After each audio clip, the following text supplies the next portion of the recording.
Okay, everybody, a couple things that happened today. Elon got his new comp package approved. We'll talk more about that in a second here. And also there's an expanded Robotaxi map that I'm going to navigate in this video as we talk about the news. Real quick, I want to show you what this ride's going to look like and the price of it, and we're going to compare it to Uber. So this is where we are right now. We're at the tip of the geofence. We're going to go all the way down to the new area at this location called Backspin Texas Sports Bar and Grill. Looks like a almost hour ride, 50-minute ride, and it's going to cost us $18.36. And I'm gonna check that same exact ride on Uber. All right, and we're gonna go ahead and select that, and that same exact ride on Uber, it's going to be $33.57 with Comfort, or $30.97 with Uber X. So it looks like the Robotaxi one's going to be about half the price, a little bit more than half the price if we compare it to Uber X and Uber Comfort. So we're going to go ahead and hail our Robotaxi, and then once it gets here, we'll get started with the news. All right, off we go. So we'll be there in 39 minutes, 11:35. Looks like we actually got quoted a little bit longer time on the app, and we'll get a little bit quicker in the car. Okay, so let me go ahead and pull up the couple things I want to go through here on the phone, and I'll give it a little shaky shake so that we can sync ourselves. So shake, shake, shake. Here we go. So this is this post came out from Tesla earlier this morning. This was at 5 a.m. on Monday, August 4th, and the title is "A Letter to Our Shareholders on the 2025 CEO Interim Award." This is for Elon Musk's comp package. So, dear fellow Tesla shareholders, today we announce an important first step in compensating Elon Musk for his extraordinary work at Tesla. As you know, Elon has not received meaningful compensation for 8 years since the 2012 CEO Performance Award was last earned in 2017. Despite overwhelming support from you in 2018 and again in 2024, our legal efforts continue in the Delaware courts to reinstate the 2018 CEO Performance Award. And for those that are not familiar, this is the one where Judge McCormick in Delaware essentially rescinded Elon's 2018 comp package, which is sort of causing this issue where Elon Musk hasn't been paid for the last 7 years of working. So not the nicest thing. Despite these legal challenges, we can all agree that Elon has delivered the transformative and unprecedented growth that was required to earn all milestones of the 2018 CEO Performance Award. This growth has translated into immense value generated for Tesla and all our shareholders. So to keep this in mind, back in 2018, the stock was somewhere around a $50 billion market cap valuation. So that's roughly 1/20th of where the stock price is today, of about $1 trillion of valuation. So the stock would have been around, a split adjusted price of somewhere around $20 or $15 or something like that. To recognize what Elon has accomplished and the extraordinary value he delivered to Tesla and our shareholders, we believe we must take action to honor the bargain that was struck in 2018. After all, a deal is a deal. Thus, evidence that Tesla is committed to honoring its promises in the 2018 CEO Performance Award and intends to compensate its CEO for his future service commensurate with his contributions to our company and shareholders. We have recommended this award as a first step, good faith payment to Elon. I haven't had as much coffee as I need to, so apologies for the weird reading here. Delaware litigation continues to loom over us after 7 years. As we told you last year, the 2018 CEO Performance Award resulted in a $2.3 billion stock-based compensation charge to Tesla, but brought about $735 billion of increased market capitalization. Despite delivering such extraordinary returns, that award continues to be in legal limbo, despite 2 separate shareholder votes supporting it by large margins. And those 2 separate shareholder votes were the initial one in 2018 that approved the comp package, and the second one was the revote, which was, I believe, last year in 2024, that essentially reapproved Elon's previous comp package by a margin of, I think, 70% for, 30% against. And so this was after the whole Delaware thing. This was after the whole, Twitter thing and the politics thing. Tesla shareholders were still overwhelmingly in favor of Elon getting paid for previous work. Furthermore, we have no clear timeline for resolution, as we are still awaiting not only for a ruling, but a hearing date to be heard in front of the Delaware Supreme Court. Regarding rewarding Elon for what he has done and continues to do for Tesla is the right thing to do. And retaining Elon is more important than ever before. Today, Tesla is at a critical inflection point that has the potential to create continued extraordinary value for you, the shareholders. Through Elon's unique vision and leadership, Tesla is transitioning from its role as a leader in the electric vehicle and renewable energy industries to grow towards becoming a leader in AI, robotics, and related services. To succeed, it requires a leader who combines strategic foresight, adaptability, and relentless execution to outperform competition and inspire the team. Elon has demonstrated these unmatched leadership abilities time and time again, with his unparalleled track record of delivering shareholder value since he joined as a founding figure and spearheaded the transformation of our extraordinary company. And this is one of the biggest fours for Elon as a leader at Tesla. This is something I share. I think it's going to be extremely difficult for investors, the board, to find anyone nearly as talented or nearly as capable as Elon is in being able to lead Tesla into this sort of AI age that the company is entering, especially with a human or robot and this car that you can see without a driver. So that is shared by many people that are current Tesla shareholders. And while these impending changes are exciting, the outcomes are not guaranteed. It is imperative to retain and motivate our extraordinary talent, beginning with Elon. The war for AI talent is intensifying, with recent months including multi-billion-dollar acquisitions of companies and nine-figure cash compensation packages for non-founder individual AI engineers. This is that famous story about Zuckerberg poaching OpenAI employees for like $100 million, $200 million because of how crazy this is. And then meanwhile, Elon is able to attract top-tier talent for essentially no dollars up front. But what's happening most likely, and something that I personally experienced when I used to work at Tesla from 2017 to 2021, is that you get taken care of on the back end. So they give you stock, and if the company does really well, then everyone shares in that, in that wealth essentially. And so, and then you're also voting for working for a visionary leader and all that good stuff.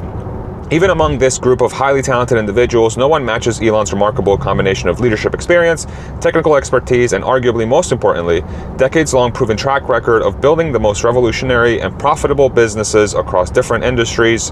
While we recognize that Elon's business ventures, interests, and other potential demands on his time and attention are extensive and wide-ranging, including his leadership roles at XAI, SpaceX, Neuralink, X Corp, and the Boring Company, as well as his other interests, we are confident that this award will incentivize Elon to remain at Tesla and focus his unmatched leadership abilities on further creating shareholder value for Tesla shareholders and attracting and retaining talent at Tesla. To be clear, losing Elon would not only mean the loss of his talents, but also the loss of a leader who is a magnet for hiring and retaining talent at Tesla. And I think that's actually, obviously this post is going to be very pro Elon, obviously, but I mean, I think objectively all of that stuff is true, and you can just see that by tracking the performance of his companies from my perspective.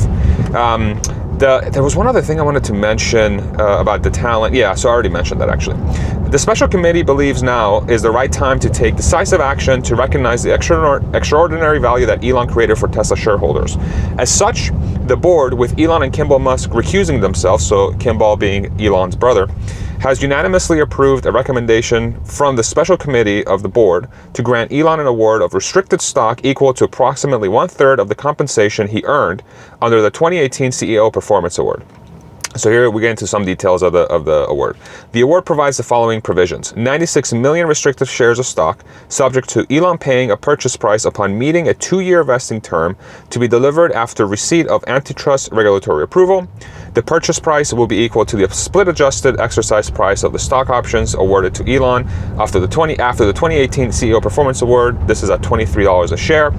A requirement that Elon serve continuously in a senior leadership role at Tesla during the 2-year vesting term, a pledging allowance to cover tax payments or the purchase price, a mandatory holding period of 5 years from the grant date, except to cover tax payment of the purchase price or the purchase price, with any sales for such purposes to be conducted through an orderly disposition in coordination with Tesla, which is a pretty big, actually, variable of this whole thing. So, and the reason why it's a big deal is some of the times not some of the times, most of the times in the last 3-4 years, Elon sold shares of Tesla to fund his X acquisition, and he did so at the chagrin of Tesla investors that were quite upset because Elon would essentially dump billions of dollars worth of Tesla stock into the open market, which would dramatically impact the Tesla stock price lower.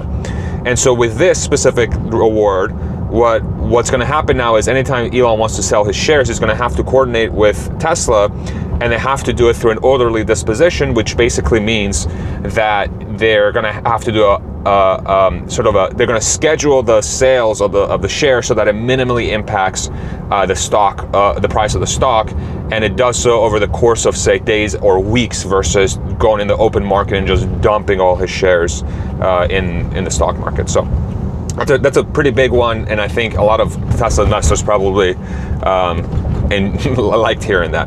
If the Delaware court fully reinstates the 2018 CEO Performance Award, so this is the one that is held up by Judge McCormick, this interim award will be forfeited or returned, or a portion of the 2018 CEO Performance Award will be forfeited. To put it simply, there cannot be any double dip. Elon will not be able to keep this new award in addition to the options he will be awarded under the 2018 CEO Performance Award should the courts rule in our favor. And so that basically guarantees that if, as stated, if for some reason the whole thing in Delaware gets cleaned up and on appeal it gets overturned, then this thing that Tesla's doing to pay Elon in the interim goes away. And essentially the idea here is to just get Elon whole, get him paid for something while he waits for this stuff to get figured out. Now, where it was, okay, that the special committee consisting of the two of us was formed earlier this year to consider how best to retain and incentivize Elon in a manner that aligned with the best interests of the company.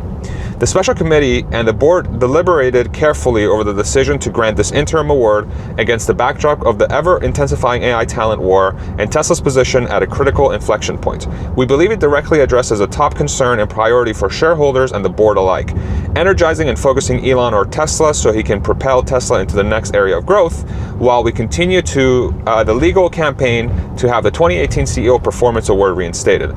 This interim award is structured to incrementally increase his voting rights upon grant, which he has repeatedly told us and shareholders have confirmed is an important part of incentivizing him to stay focused on the critical work we are doing here at Tesla. We believe this is a vital consideration, and we use the tools currently available to us, our existing equity incentive plan, to grant this award. And that's a really, really big deal. And the reason why is Tesla's shareholder meeting is in November of this year, I believe November 8th of 2025. On that shareholder meeting, as far as I'm aware, there will be a vote where Tesla shareholders are going to vote to invest in xAI, which is Elon's AI company that currently owns X. And this is with the thought of essentially combining the AI compute, AI talents, or not talents, but essentially having some sort of pathway for Tesla investors to be able to also benefit from xAI's growth and xAI's impact. Tesla and xAI are both AI-driven companies, and because it's owned by Elon and there's a lot of synergies there potentially long-term, this is something that Tesla investors have been calling for quite a while, especially retail investors have been on this for a minute. There's a lot of questions around, is Tesla going to be able to maybe take a bigger stake long-term? Could they potentially merge long-term? But this essentially opens the door for Tesla to invest in xAI. xAI is able to raise some cash from Tesla through that acquisition of shares potentially, but it essentially gives Tesla investors a pathway to benefit from xAI's growth. So that's one thing. And then the other thing too is, which Elon has been very open about, is as the human robot gets going, he has expressed concern that if he doesn't have enough voting rights within Tesla, that he's going to be uncomfortable because human robots become a thing long term where it gives the company or the individual in charge of the company quite a bit of power and quite a bit of control. And from Elon's perspective, his concern is if he doesn't have enough voting control, then a activist group or some sort of outside group with a lot of money can come in, gobble up shares, and essentially outrank Elon's ability to have votes in the company, and essentially overrule Elon's sort of vision or wants with the human or robot business with Tesla, and basically force him out. Which, from his perspective, obviously he doesn't want that. And then the question becomes, what's the motives of the activist group versus Elon's motives, etc. It gets real weird with Optimus Robot and AI in general. And I think this really sort of highlights how crazy of a time we live, where this is becoming a legitimate consideration for doing a shareholder vote on a comp package that's going to give Elon enough control over Tesla so that he can vote as needed on the company's direction with humanoids. They're really going to be transformative. I think a lot of people that watch this channel probably already understand how crazy humanoid robots are going to be, but I don't think most people, like the general public, is, I think, still unaware of just how big of a deal this is going to be. We would also like to stress that prior to recommending this award, we reviewed your letters, read your X posts, and considered the direct feedback we have received from many of you in order to align a recommendation with your expressed views. From those communications, we know that one of your top concerns is keeping Elon's energies focused on Tesla. This award is a critical first step toward achieving that goal, although it is limited by the capacity of our current equity incentive plan. As such, we are also working on next steps to address that issue. Still, while work remains ongoing, we feel it is important to communicate directly and transparently with you all, our shareholders and Tesla's owners.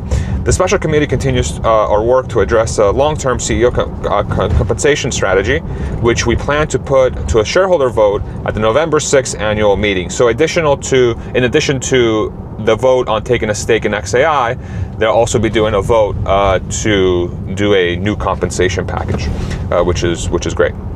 Thank you for our continued support of Tesla, and stay tuned for more information as we get closer to our shareholder meeting. Truly yours, Robin Denholm and Kathleen Wilson-Thompson. Very cool. All right, so that's obviously a pretty big deal. Tesla stock, if I go and pull it up, responded nicely at the open. It's currently up about 1.5%. It reached a high of 3% so far. So the market likes it, obviously, and I would be shocked if they didn't, because again, when there was news that Tesla was, quote unquote, was looking for a new CEO, which broke a few months ago, the stock plunged like 7%, if I remember correctly.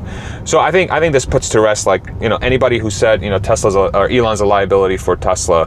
I think these people are just, they don't understand how the world works, from my opinion. Okay, so a couple of opinions I want to read from some folks that were commentating on this. So we'll go ahead and pull up this post from Tesla Boober Mama, aka Alexander Mertz, one of my favorite people on the internet.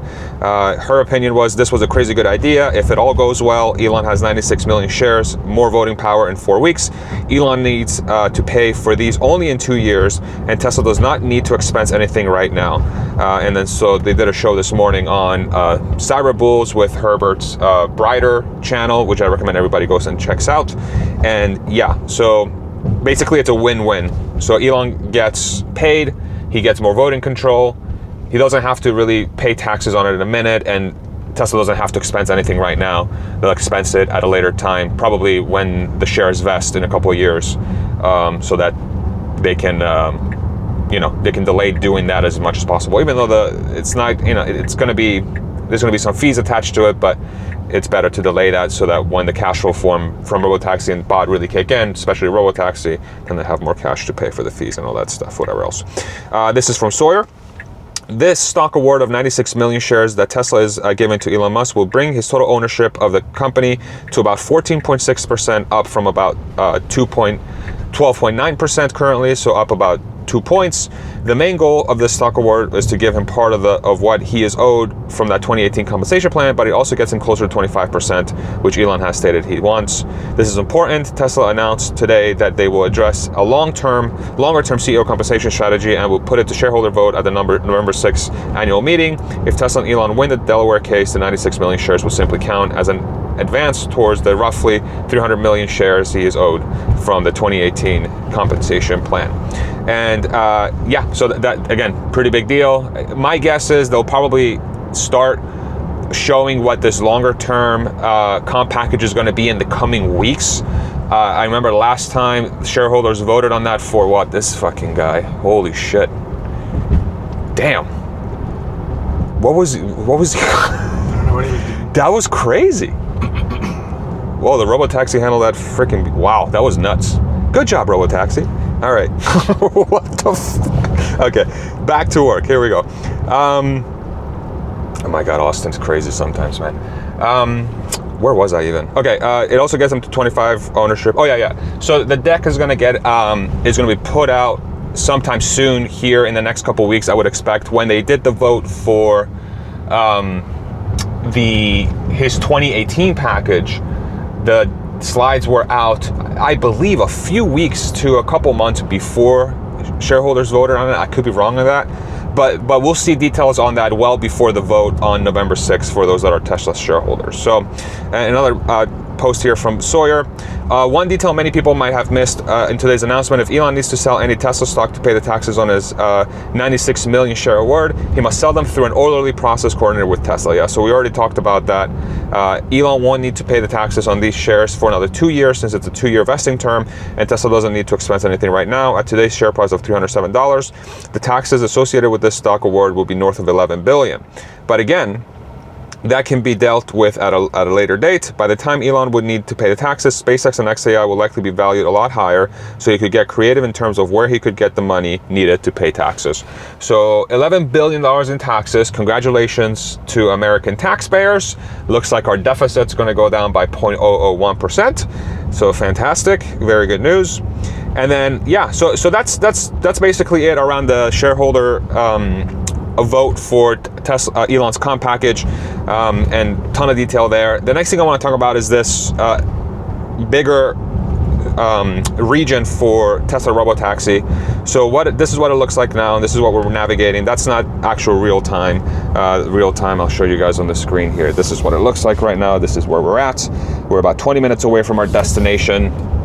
But basically, this bigger region was sent out to people that can ride the network yesterday on Sunday. Sort of came out of nowhere, unannounced, which seems like that's what Tesla's plan is with this Robotaxi network. This is a post from Nick Cruz Patain. Apologies if I mispronounced your name. Make sure you go follow him on X at Nick Cruz Patain. Tesla Robotaxi progress in just 42 days. This is just the beginning. So as y'all remember, back in June 22nd, we had that weird looking thing. Then on July 14th, Tesla went full troll, and they went with the cowboy hat, let's say. And then on August 3rd, which was about, again, 3 weeks later, they went with this middle finger shape, whatever this is. And so you can see that in about 3 week spans from June 22nd, Tesla has essentially doubled their geofence each time, which is pretty cool. Now, there is an additional post about the expanded Robotaxi geofence here in Austin, and I want to give some thoughts on this as well. This is from Jeeps Texas, at Jeeps Texas on X. News after September 1st, which is new regulations that are going to kick in Texas for self-driving cars and autonomous vehicles. Robotaxi can operate without a safety monitor if Tesla gets the Texas DMV, so Departments of Motor Vehicles, permit SB 2807. So to get a permit, the operator must submit an application to the DMV demonstrating that the vehicle meets federal safety standards. They need to provide proof of financial responsibility, insurance or bonding, likely at least $5 million for commercial AVs based on similar state rules. Include a safety plan, including how the vehicle handles emergencies, cybersecurity risks, and data reporting for incidents. And they need to acknowledge that each vehicle meets operational requirements such as ADS certification and recording devices, and they need to report crashes or disengagements to Texas DMV and possibly NHTSA as well. And so, of course, this is a pretty big deal, because one of the key things here with this network is, in Austin specifically, is that since June 22nd, Tesla has been operating with safety riders, not drivers. As you can see, our wonderful safety rider here is on the passenger seat, not the driver's seat. But they've been doing this for about, I guess, call it a month and a half now. And in that month and a half, from my knowledge, there haven't been any major accidents. I know there was, like, on the first day, a Robotaxi, when it was turning its wheel, the tire may have made contact with another vehicle. And of course, it hasn't been, like, absolutely perfect. There's footage of, you know, the Robotaxis doing some weird things here and there, dropping people off at weird locations. But from my knowledge, there haven't been any accidents. Otherwise, this thing will be freaking everywhere on the news. So, and that's not to say it's not going to happen, but that's to say so far in the last month and a half, there haven't been any reported incidents, at least major ones. And so during that time period, Tesla has been able to increase its geofence. It's been able to double it twice. And so, of course, by doing that, you're going to have more and more potential situations where you can have accidents, etc., because you're introducing the car to new roads that it hasn't been before. But because of the approach Tesla has taken with AI, in theory, it should be able to handle those new road situations much better, which is kind of what we're seeing today with Robotaxi. This is a brand new region that I haven't driven in before with Robotaxi, and the car's going through the roads and navigating them pretty good from what I can tell. And so starting potentially on September 1st, Tesla could start yanking our friends here, our friends in the front seat that are monitoring the car, which is going to start allowing Tesla to recognize the profitability from the service.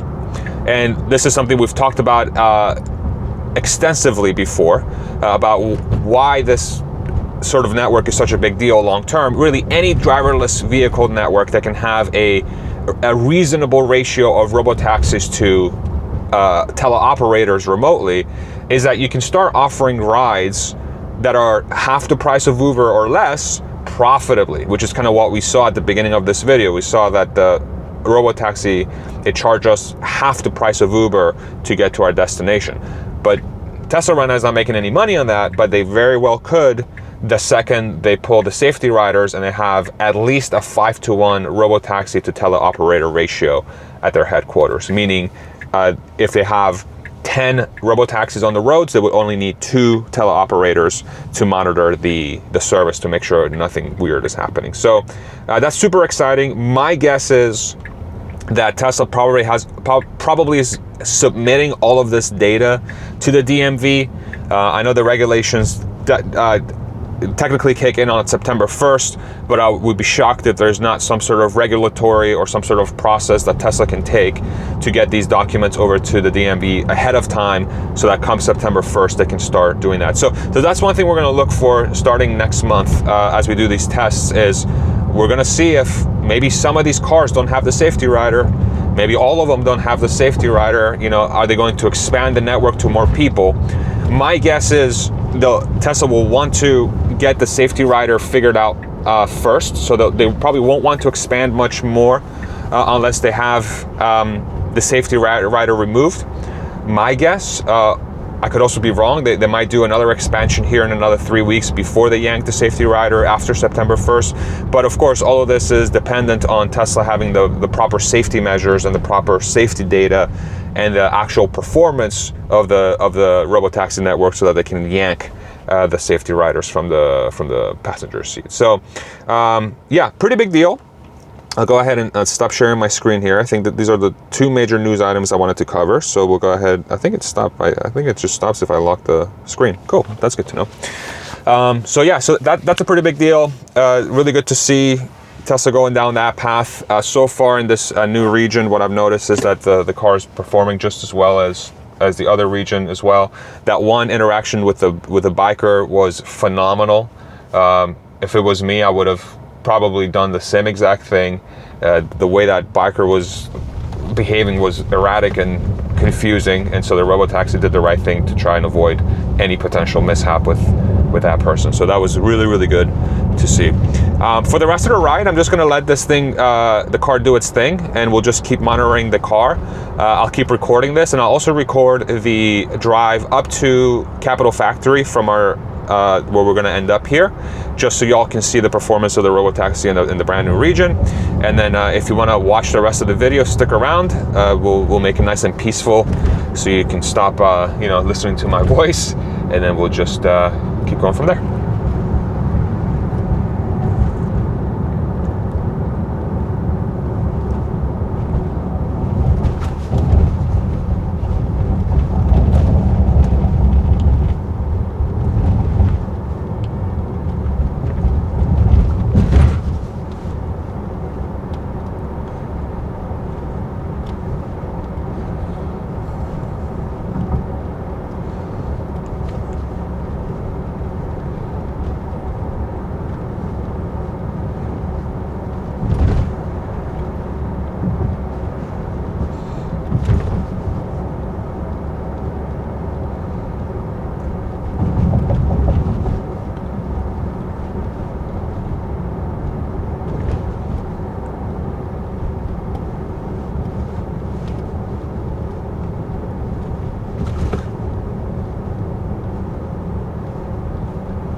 Do you know how long I can wait before I reroute to a different destination by any chance, or no? No, I don't. No? Okay. It's giving me the option. I'm curious to see how. I'm going to test it.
I'm actually going to try something new here, you guys. I'm going to reroute the Robotaxi to a different location. So I'm going to go to Capital Factory now from the Robotaxi.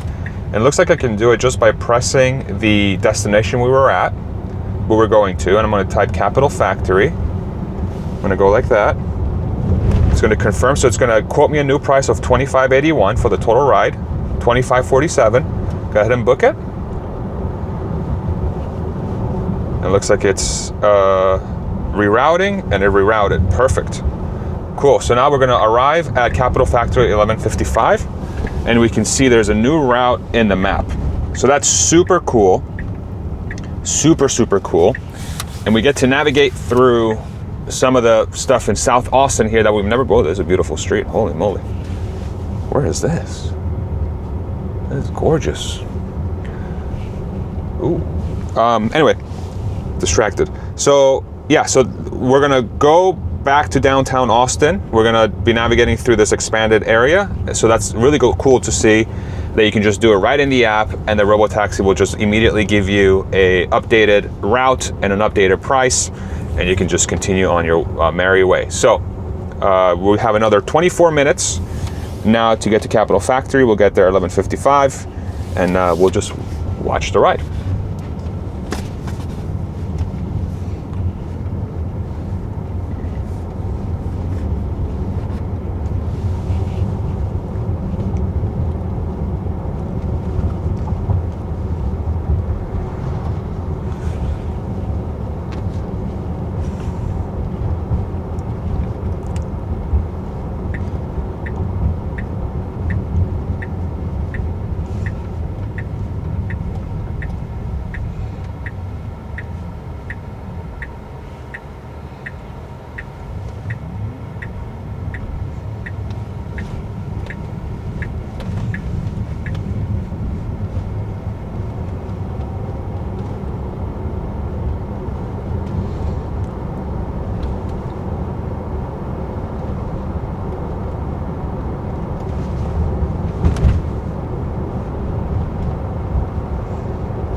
Oh.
Awesome. Thanks very much, man. Yeah, thank you. Yeah.